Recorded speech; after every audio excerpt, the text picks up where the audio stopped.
નમસ્કાર મિત્રો, સ્વાગત છે તમારું અમારી યુટ્યુબ ચેનલમાં.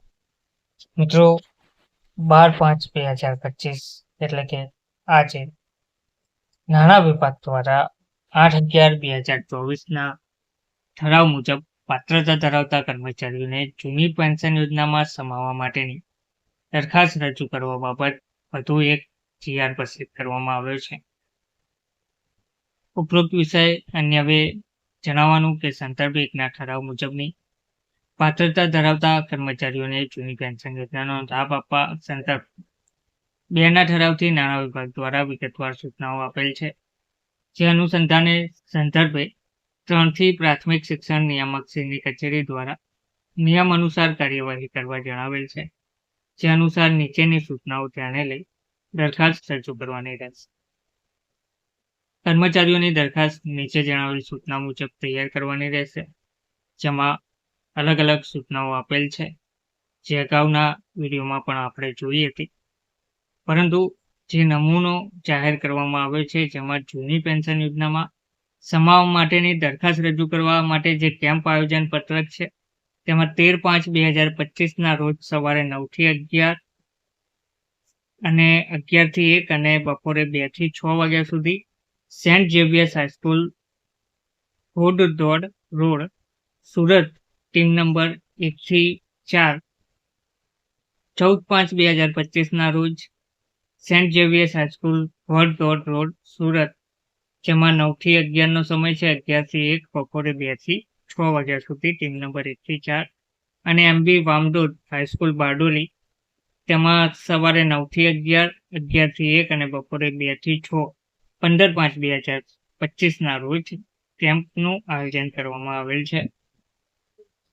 જેમાં બિન સરકારી અનુદાનિત શાળાઓ કર્મચારીઓને જૂની પેન્શન યોજનાનો લાભ આપવા અંગેનું જે ચેકલિસ્ટ છે, ચેકલિસ્ટ ફાઇલમાં આગળ મૂકવાનું રહેશે. જેમાં કર્મચારીનું નામ, શાળાનું નામ, ગામ, તાલુકો, હોદ્દો, પગારકોડ નંબર, પીબીએલપી, હાલ કાર્યરત હોય, નિવૃત્તિ હોય, અવસાન હોય તે દર્શાવવાનું રહેશે. જેમાં વિગતો ભરવાની છે, જેમાં શાળાનો લેટર પેડ, કર્મચારીની અરજી, સેવાપૂર્તિના પ્રથમ પાનાની સામૂહિક પ્રમાણિત નકલ, સેવાપૂર્તિમાં નોંધ કર્યા અંગેની પ્રમાણિત નકલ ફોર્મ એ અનુસાર, જૂની પેન્શન યોજના માટે પાત્રતા ધરાવતા બાબતનો ટ્રસ્ટ મંડળનો ઠરાવ ફોર્મ એ, સામાન્ય નિયુક્તિ ફોર્મ 1, પત્રક ક, બાહેંધરી પત્રક 2, જાહેરાતની વિગત, એનઓસી જાવક નંબર, કામચલાઉ બહાલી જાવક નંબર, કમિશનર શાળાની કચેરી તરફથી મળેલ આખરી બહાલી, નિમણૂક હુકમ તેમજ હાજર રિપોર્ટ, એમ્પ્લોય નંબર, ફાળવણી પત્ર સાથે પૂરા પગારનો આદેશ, પૂરા પગારમાં સમાવ્યા તારીખ, સીપીએફ ફાળવેલ નંબર પત્રક, સીપીએફ નંબર, પ્રાણ કાર્ડની નકલ, પ્રાણ નંબર, સીપીએફ ઓનલાઈન કપાત અંગેનું જે તે સમયનું પત્રક, નિવૃત્તિ, અવસાન, હાલ ફરજ બજાવતા હોય તેવા કર્મચારીનું એપ્રિલ 25 સુધીનું, કર્મચારી નિવૃત્ત થયેલ હોય તો પીપીઓની પ્રમાણિત નકલ, નિવૃત્તિ તારીખ, કર્મચારીનું અવસાન થયેલ હોય તો અવસાનનો પ્રમાણિત દાખલો અને સેવાપૂર્તિમાં કરેલ નોંધની નકલ, અવસાનની તારીખ, સેવાકાળ દરમિયાન સેવાતું જોડાણ કરાવેલ હોય તો તેના આદેશની નકલ, પ્રમાણપત્ર નમૂનો એ મુજબ.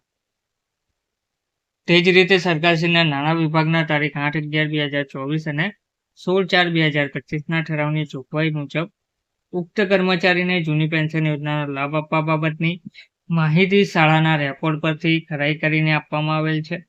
મજદૂર કર્મચારીનો જૂની પેન્શન યોજનામાં સમાવેશ થાય છે. આ માહિતી બાબતે ભવિષ્યમાં કોઈ પ્રશ્ન ઉપસ્થિત થશે તો તેની સઘળી જવાબદારી અમારી રહેશે.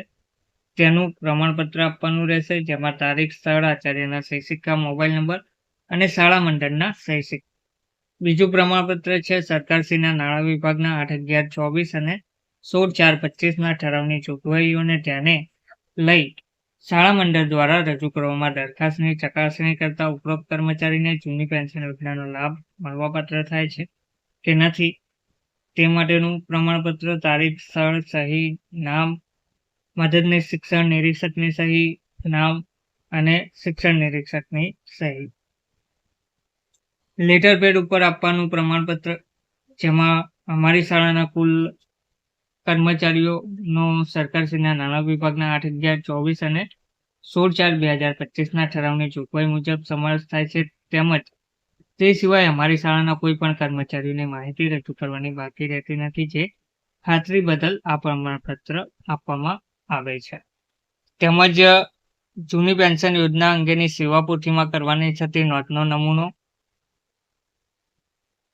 વંચાણ હેઠળના ક્રમાંક પરનો જે 8/11/2024 પરિપત્ર છે નાણાં વિભાગનો, તે પણ એકવાર ધ્યાનથી જોઈ સમજી અને ત્યાર પછી તમે પાત્રતા ધરાવો છો કે નહીં તેની વિગતો જાણી 16/4/2025 વિગતવાર સૂચનાઓ સાથેનો પરિપત્ર વાંચી અને ત્યાર પછી ઉપર દર્શાવેલ પત્રકો મુજબ તમે પ્રમાણપત્રો રજૂ કરવાના રહેશે. ધન્યવાદ.